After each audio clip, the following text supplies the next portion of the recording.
Class में हम लोग डिस्कशंस कर रहे थे बिजनेस स्टडीज एंड मैनेजमेंट।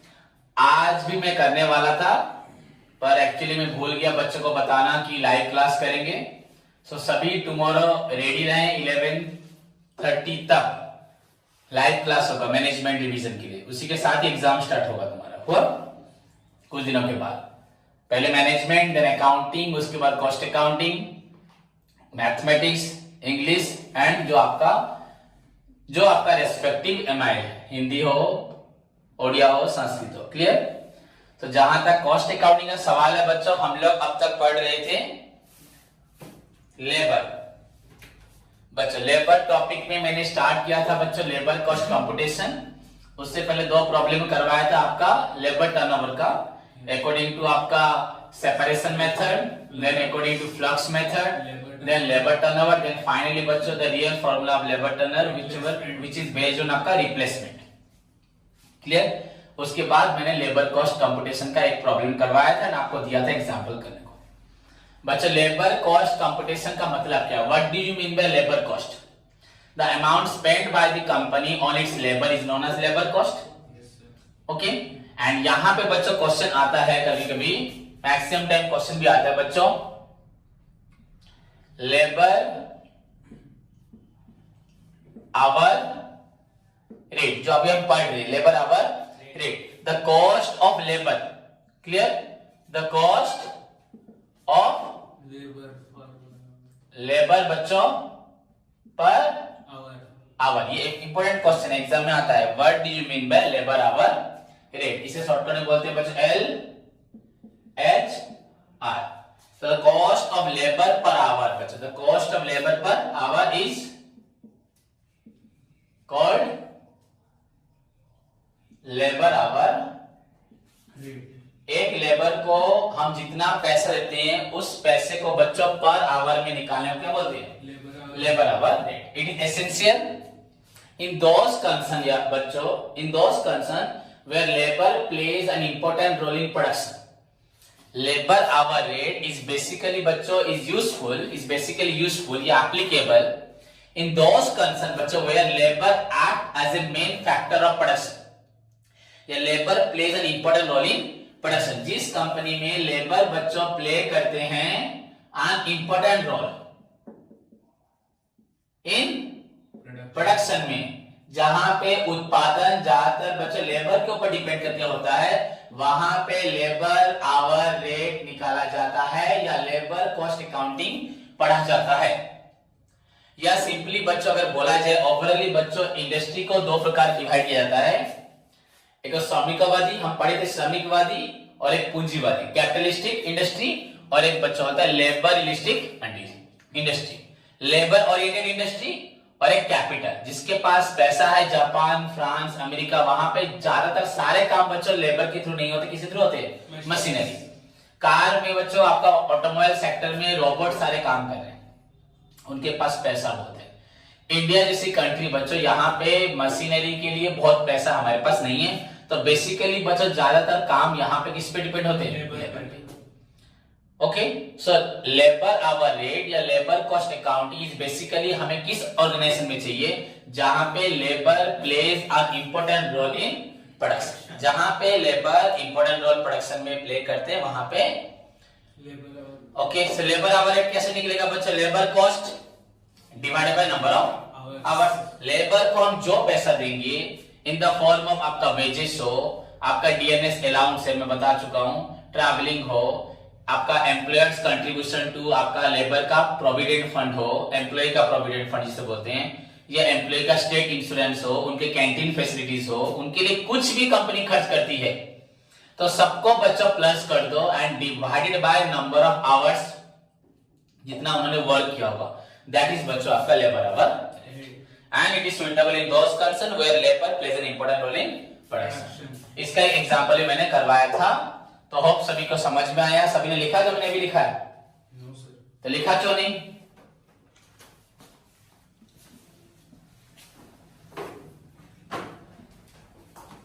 अब सीरियसली मालूम है, याद रखना क्लास में। देन देखो बच्चों क्वेश्चन नंबर 4, तुम्हारा काम है लिखना। क्वेश्चन नंबर 4 बच्चों, 10 बच्चों, हर दिन 10 से कोई एक बच्चा कम नहीं होगा, देखूंगा नहीं, और बाकी जो ऑनलाइन आ रहे हो बच्चों। Question number 4, a worker is paid ₹3000 per month. Practical problem पढ़ रहा हूं, लेबर क्वेश्चन अकाउंटिंग से। A worker is paid ₹3000 per month in addition to DNS allowance. मैंने बोला था बच्चों डीएनएस अलाउंस का मतलब होता है वर्कर्स को इन एडिशन टू वेजेस कुछ अलग से पैसा दिया जाता है जिससे उसे खाना पीना घूमने के लिए भी उसको मिले। अगर किसी वर्कर्स को बाहर भेजते हो तो वो सिर्फ वेजेस पे नहीं जाता, उसको ट्रैवलिंग के साथ क्या चाहिए, टीए। ट्रैवलिंग तो दोगे ही दोगे, वो अपने पैसे से तो नहीं जाएगा, तो उसे खाने पीने थोड़ा मनोरंजन के लिए एक्स्ट्रा पैसा उसे दोगे तभी वो क्या करेगा, बाहर जाएगा। सैलरी तो मिलेगा, ये नहीं कि आप बाहर गए तो सैलरी नहीं मिलेगा, सैलरी कटेगा नहीं, वो कंपलसरी, पर उसका एक्स्ट्रा पैसा मिलेगा in the form of T and DA. So 750 per month आपका क्या है, DNS allowance. He is entitled to get बच्चों bonus at the rate 10% of wages. उसको बोनस क्या मिलेगा, 10%। Okay, wages. देन उसके बाद एम्प्लॉयर्स कंट्रीब्यूशन इज बच्चों 8.13% ऑफ आपका wages towards contributory provident fund, to which बच्चों worker also contributes an equal amount, जिसमें वर्कर भी इक्वल अमाउंट स्पेंड करते हैं। The contribution for ESI employ state insurance बच्चों इज 1% फॉर एम्प्लॉयर and बच्चों 0.5% for workers. The employers maintain a canteen facility where subsidized tea and lunch are provided to the workers, and a monthly subsidy of ₹30,000 is provided to the canteen. The total number of employees who take the advantage of the canteen is 400. Normal idle time amounted to rupees बच्चों amounts to 20%, rupees नहीं। The worker is entitled to 15 days बच्चों आपका earned leave during the year. The number of working days in a year should be taken to be बच्चों 300 of 8 hours each. So find out the labor cost hour. मैंने ये per hour, मैंने इस question के सभी को बोला था कि एग्जांपल देखने के लिए, जो स्टूडेंट्स बच्चों एग्जांपल को देखे हैं वो डेफिनेटली आराम से इस प्रॉब्लम कर पाएंगे मेरी बिना हेल्प के भी, पर जो एग्जांपल नहीं देखे उनको फिर से समझना पड़ेगा। सो कंप्यूटेशन ऑफ हेडिंग क्या होगा, labour turnover, computation of labour cost. पढ़ाई में सीरियस बन,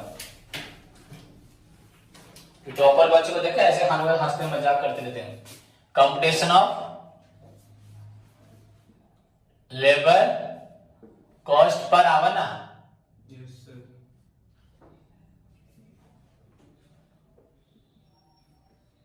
पर आवर। फॉर्मेट में क्या बनेगा, सिर्फ पर्टिकुलर्स एंड डिटेल्स अमाउंट का।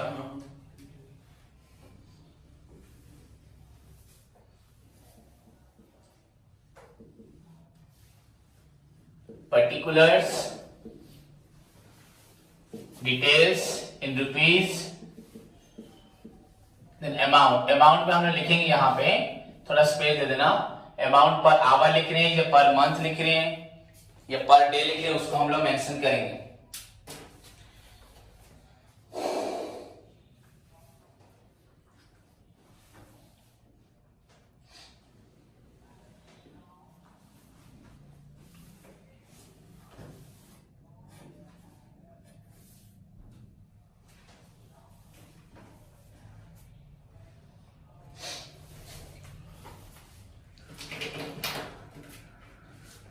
बच्चों का सेम क्वेश्चन एग्जांपल जो था, देखो ए वर्कर इज पेड बच्चों इस आपका a worker is paid ₹300 per month लिखा है, ₹300 पर मंथ, मतलब बेसिक वेजेस क्या है वर्कर का, बेसिक पे क्या है 3000 ना, तो बेसिक पे सर 20 to 50, आपका बेसिक पे क्या है बच्चों 3000। ओके, वर्कर्स को कितना पेमेंट दिया गया 3000, उसके साथ बच्चों डीएनएस अलाउंस कितना है,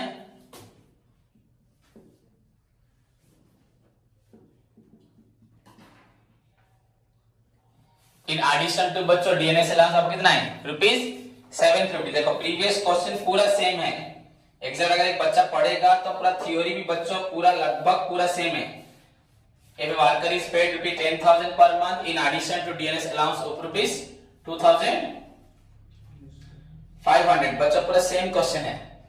ओके, तो यहाँ डीएनएस अलाउंस क्या है 750, बस अमाउंट डिफरेंट है 750। He is entitled to get bonus at the rate 10% on wages। Bonus कितना है 10% on wages, तो बच्चों 10% ऑन वेजेस कितना 3,000, 3,000 इज इक्वल टू 300। उसके बाद employer's contribution is 8.1/3% of wages towards contributory provident fund. तो क्या लिखोगे यहाँ पे एम्प्लॉयर्स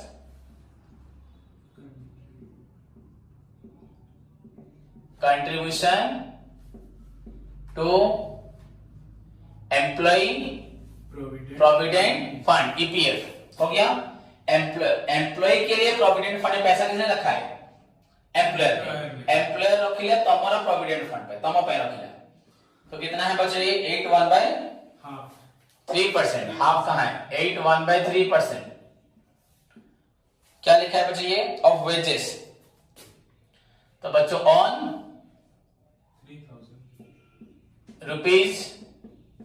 3,000 तो निकालो 8.1/3 मतलब 25/3 8 3 या 24 प्लस 1 25/3 परसेंट मतलब बच्चों बाय 100 इंटू 3,000। तो ये क्या निकला 25/3, इसे 3 में काट दो बच्चों कितना हो गया 1,000। नहीं तो ऐसे लिखो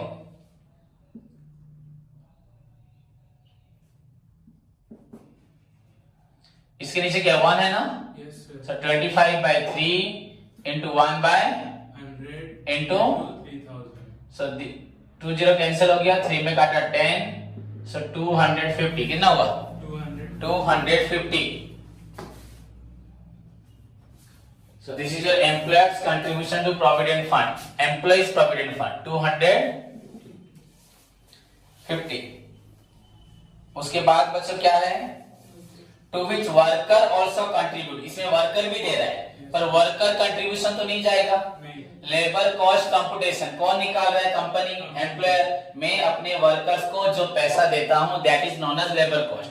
यहाँ पे मैं दे रहा हूं 8.1/3%। तुम लोग बोले सर हम भी कुछ पैसा देंगे, हाँ दे सकते हो but that money that percentage of बच्चों आपका जो भी मनी था वेजेस था वो यहाँ पे कंसिडर नहीं किया जाएगा बिकॉज हम लोग निकाल रहे लेबर कॉस्ट कंपटीशन जो हम पे करते हैं ना कि तुम पे करते हो, तो वर्कर्स कंट्रीब्यूशन जाएगा नहीं।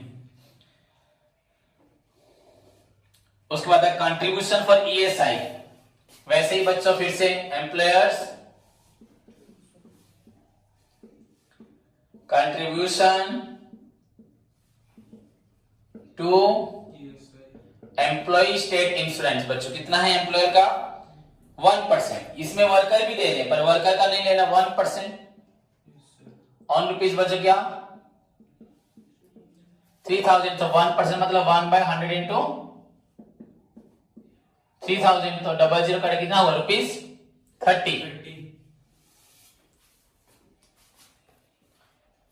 देन बच्चों the employer maintain A canteen facility, मालिक क्या देता है साथ में कैंटीन जहां पर सब्सिडाइज टी एंड लंच, जहां पे कम सब्सिडी मतलब छूट में डिस्काउंट में आपको कम पैसे में क्या मिलता है टी एंड लंच मिलता है are provided to workers and a monthly subsidy ₹30,000।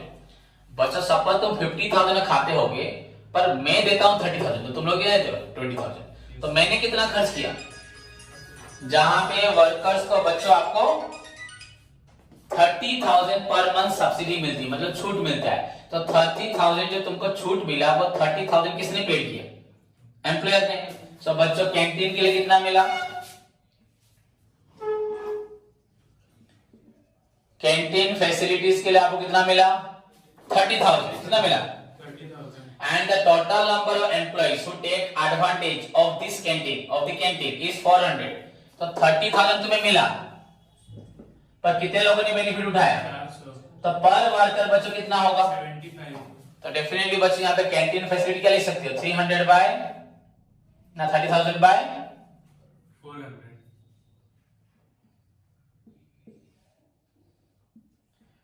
Divide by 400 ना, Yes, sir. ये रुपीस है, ये 400 क्या है? Workers. वर्कर्स या एम्प्लॉइज। तो क्या निकला बच्चों? 20 कैंसिल। Yes. यहां मत काटना, बस मैं काट रहा हूं, तुम लोग रफ में काटना। 4 7 जा 28, 20 4 5 जा 20, सो रुपीस 75. 75। तो कैंटीन फैसिलिटी हमें मिला रुपीस 75। Yes, sir. देन बच्चों move to the question. The total number of employees who take the advantage of the canteen is 400। छोड़ो, उसके बाद नॉर्मल आइडल टाइम लिखा है 20%. The worker is entitled to 15 days earned leave during the year and number of working days in a year should be taken बच्चों 300 days of 8 hours each. तो ये सब hours के बारे में है। Yes, sir. क्वेश्चन में पढ़ रहा हूं, तुम लोग नहीं सुन रहे। पहले आइडल टाइम लिखा है, फिर 15 दिन छुट्टी लिखा है, फिर लिखा है क्या साल में कितना दिन काम करता है। ये पढ़े सुनो, वर्कर्स को पहले दिया बेसिक पे, प्रीतम पाठ पढ़ू नाही मन दे सुनु ना। नॉर्मल क्वेश्चन भी एग्जाम रे करि परिबनी, केते दुर्बल चिंता करो, मु पढ़ौची गोटे मैथ करौची। वर्कर्स को बेसिक पे देली 3000, छोट छुआटे भी कर दबो।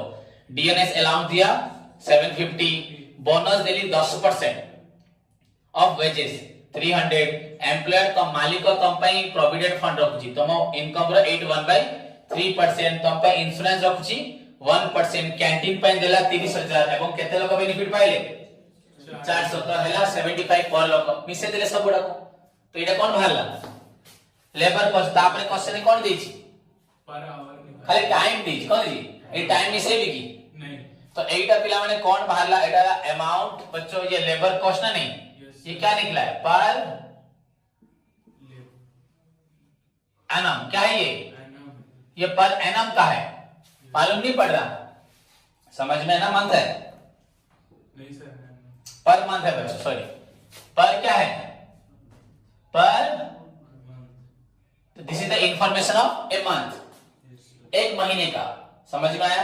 यहाँ लिखा था बच्चों बेसिक पे मंथ का, लेबर कैंटीन भी लिखा था मंथली, और ये सब तो कैलकुलेट हुआ है।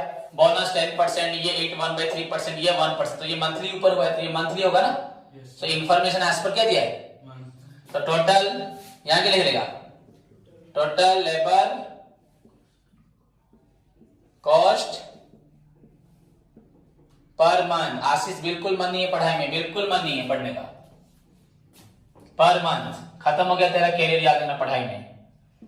7 3 10 5 15 5 20 0 2 2 2 4 3 7 7 14 4 1 3 1 4 4 4 फिर से प्लस कर लो 4,300 405। बच्चों लेबर कॉस्ट पर मंथ, पढ़ाई अपने इंटरेस्ट से या मूड से नहीं पढ़ी जाती, पढ़ाई में इंटरेस्ट ढूंढना होता है। पढ़ाई को अच्छे से सुनोगे तो अपने आप पढ़ने में इंटरेस्ट आएगा। हम पढ़ रहे लेबर कॉस्ट कंपटीशन, तुमको थ्योरी बताई labour cost is highly essential, जहां पे कंपनी बेस करती है वर्कर के ऊपर ज्यादा।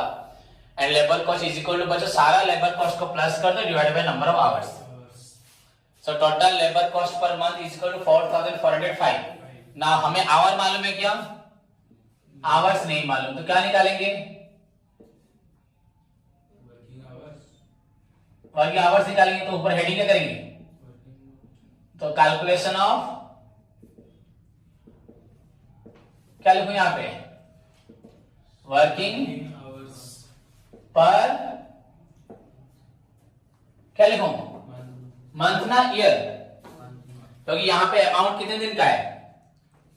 Sir, amount. This is the labour cost per month. तो हमें क्या निकालना है? Monthly. पर मंथ केते घंटा काम हुई। यदि मु जानी थांती गोटे मासरे 200 घंटा काम हुई, एक मंथ में 200 घंटा काम हो तो 200 घंटा के लिए 4,405, एक घंटा के लिए 4,405 बाय 200। Yes, sir. सिंपल है नहीं? तो क्वेश्चन में बच्चों क्या दिया है लास्ट में, फाइनली क्या दिया है? यहां पे 3 चीज है बच्चों। पहला पॉइंट आपका लिखा है आइडल टाइम 20%। क्या? Idle time 20%. आइडियल टाइम मतलब जिस टाइम में वर्कर्स को पेमेंट होता है पर वो लोग काम करते नहीं हैं। The time on which workers are paid but no production is obtain from them. या बच्चों the difference between time giving and time booking. Okay, इसमें पैसा मिलता है पर काम करते नहीं है, तो ये हमारा लॉस है।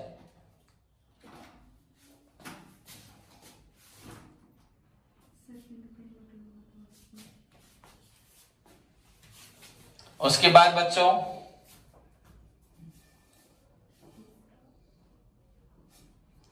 नेक्स्ट क्या दिया था? 15 डेज लीव। बच्चों लीव आपका 15 डेज। एंड क्वेश्चन में क्या लिखा था? Number of working days in a year. Working days 300 days. Working hours 8 per day. तो बच्चों वर्किंग आवर्स पर डे कितना है? 8 hours. So these are the additional information बच्चों which are required to find out the labor cost per hour। तो अब आप लोगों को देखना है हमें कैसे वर्किंग आवर्स पर मंथ निकालना है। मैंने वहां मंथ क्यों लिखा है? Because this is the labour cost per month, और ये पर एनम का होता तो मैं 1 साल का निकाल लेता। बच्चों अगर 1 साल का निकालोगे आप लोग डिवाइडेड बाय 12 मंथ्स तो पर मंथ निकल जाएगा। अब इसमें आपको ये काउंट नहीं करना है ये जनवरी है ये फरवरी है, ओवरऑल लेना है। या फिर बोलोगे सर आप मई महीने में समर वेकेशन होता है या दिवाली छुट्टी होता है ईद छुट्टी होता है हमको छुट्टी मिलेगा, ऐसा नहीं होता। तो ओवरऑल सो बच्चों यहाँ पे क्वेश्चन में क्या है? यहाँ मैं लिखता हूँ आवर्स। क्या लिखता हूँ? Hours.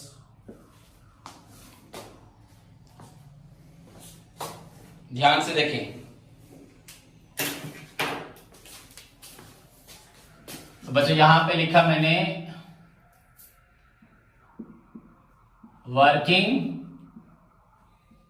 Days in a year कितना है? कितना? 300 ना? Yes sir. 300 days.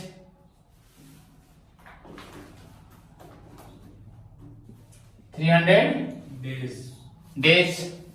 Working hours कितना है? 8 per day 8 hours. Yes sir. So बच्चों क्या निकला? Working hours in a year per annum. In a year एक ही बात है। एक साल में कितने घंटे काम हुए? 2000।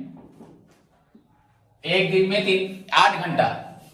1 ईयर के दिन काम हो जी 300 और 65 डेज क्या छुट्टी है, वो तो हॉलीडे होता है। Yes sir. तो working days in year 300, working hours per day 8, तो टोटल वर्किंग आवर्स कितना हुआ? 2000।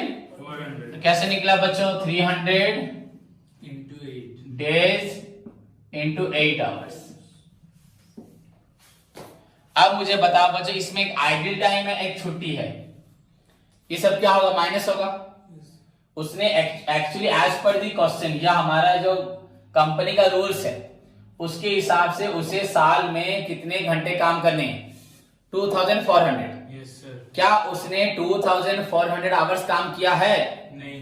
क्यों नहीं किया? यहाँ पे आइडियल टाइम है, यस सर। यहाँ पे लीव है, तो ये दोनों क्या होगा? लेस हो जाएगा माइनस होगा। तो पहले कौन सा माइनस होगा? पहले आइडियल टाइम है, पहले लीव। सर। आइडियल टाइम पहले पहले क्या माइनस होगा? आइडियल टाइम आइडियल टाइम होगा। क्यों आइडियल टाइम पहले होगा? क्योंकि वो रोज में होता है ना। आइडियल टाइम क्यों माइनस होगा? बच्चों आइडियल टाइम का मतलब क्या है? जिस टाइम पे वर्कर्स कंपनी आते हैं पर काम नहीं करते। हाँ, तो जिस दिन वर्कर्स आए होंगे उस दिन आइडियल टाइम होगा ना। जी। तो यहाँ पे 15 दिन वो क्या है? तो पहले क्या होगा? लीव होगा माइनस ना, पहले आइडियल टाइम होगा? पहले वो 15 दिन नहीं आया होगा, तो 15 दिन तो आया ही नहीं है, तो उस दिनों में क्या आइडियल टाइम उसे मिलेगा? तो पहली बात समझने वाली है ना। तो पहले यहाँ क्या माइनस करूंगा? Minus leave hours. क्या लिखा? कितने दिन छुट्टी है? 15 दिन। तो 15 दिन 15 डेज इंटू एक दिन का 8 घंटा। तो इतने घंटे वो आया ही नहीं, तो 120 आवर्स वो नहीं आया, दैट इज 2280 आवर्स आया है यस सर। एक्चुअली। तो काम कितना होगा? 22 80 समझ में आ रहा है कि नहीं आ रहा? सिंपल सी बात बच्चों, एक्चुअली उसको 2400 घंटे का काम करना था, पर वो बच्चों आपका 15 डेज इंटू 8 आवर्स काम नहीं किया, तो एक्चुअली 120 आवर्स वो काम नहीं किया। तो कितने घंटा काम किया? 2280 तो वर्किंग आवर्स पर एनम क्या निकला? 2280 वर्किंग आवर्स पर एनम लिख दिया ऐसे। फिर माइनस बच्चों आइडल टाइम कितना है? 20%। तो दैट इज क्या होगा? जिस दिन वो आया उतरेगा ना 2280 में वो 20% क्या किया है? काम नहीं किया। हर दिन 8 घंटा टाइम है, 8 घंटे में अगर बोलूंगा बच्चों 20% काम नहीं करता तो 8 आवर्स का 20%। यहाँ पे 2280 का 20%। तो बुझी पड़ ना? नहीं, 20% तुम लोग काम नहीं करते, छुट्टी लेते रहते हो, वही उसी दिन काम आते पर नहीं करते। तो 1010 कैंसिल, यहाँ कैंसिल, तो कितना हुआ? 228 इंटू 2 तो 456 क्या निकला? 456। अब ये इरेज कर, इसका कोई काम नहीं है। So this is your 456 hours. So this is your 4, ये 2, 8, 1, 1824 hours.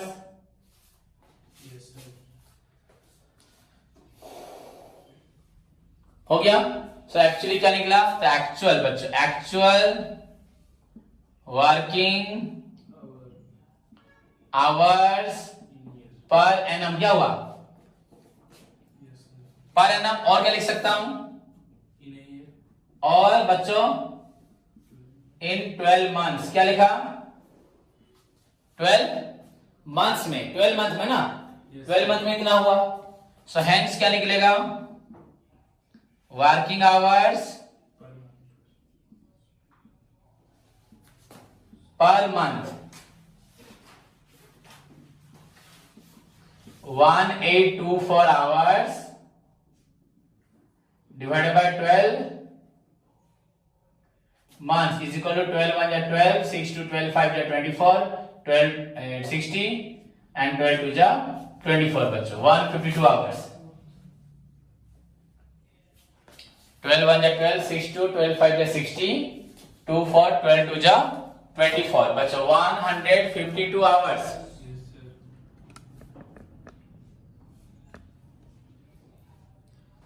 152 hour. This is your final monthly hour. Now बच्चों यहां पे क्या पुट करेंगे? Total labour cost per month of क्या निकला आपका? ये आपका क्या निकला है? पर मंथ ना, of 152 hours.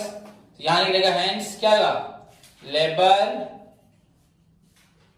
Cost per our तो इजिकल क्या होगा? ₹4405 डिवाइडेड बाय 152 आवर्स। तो इजिकल टू निकालो, क्या निकल रहा है? डिवाइड करो सभी, डिवाइड करके बताओ। 4405 डिवाइडेड बाय 152। ये तुम्हारा काम है, करके दिखाओ। फाइंड आउट बच्चों।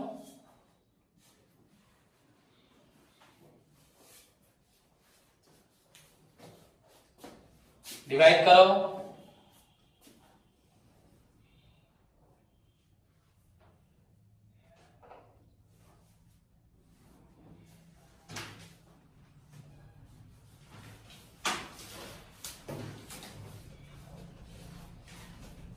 फोर 405 डिवाइडेड बाय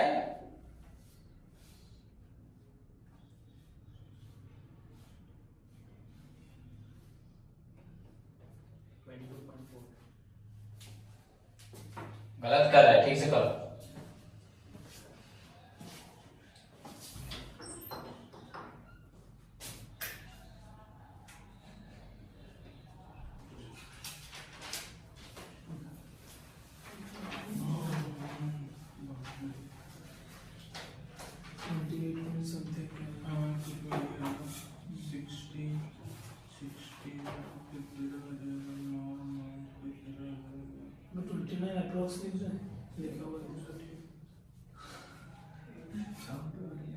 अरे देख 8 इंटू 2 16 16 1 8 इंटू 5 49 10 4 4 0 0 22 अबे 1200 1296 1296 करेंगे तो 15 और 6 4 3 9 बचेगा 9 इधर बचा 5 15 करेंगे तो 6 इधर बचेगा 6 9 पॉइंट देंगे 0 आएगा 28 इंटू 90 3 हो जाएगा 3 नहीं तेरा आएगा वही 4 तक ही आएगा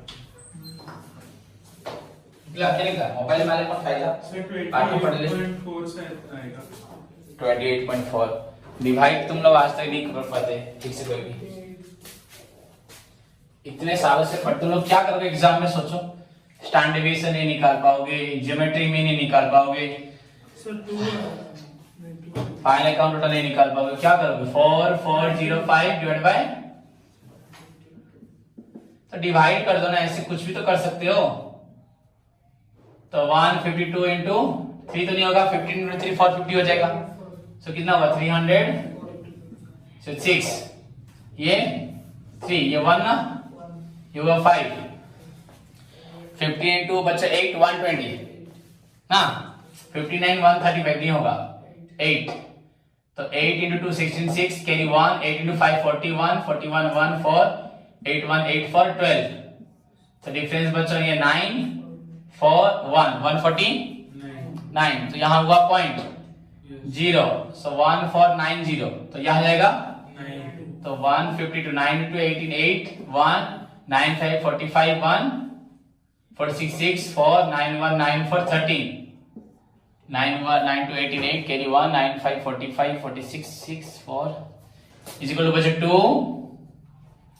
उसके बाद बचे 2 1 122 तो यहाँ पे फिर से 0 पुट किया तो 1216 हुआ था ना अभी, तो फिर से 8 तो 1216 इज इक्वल टू क्या होगा यहाँ पे 4 क्या हो रहा है 4 हो रहा है।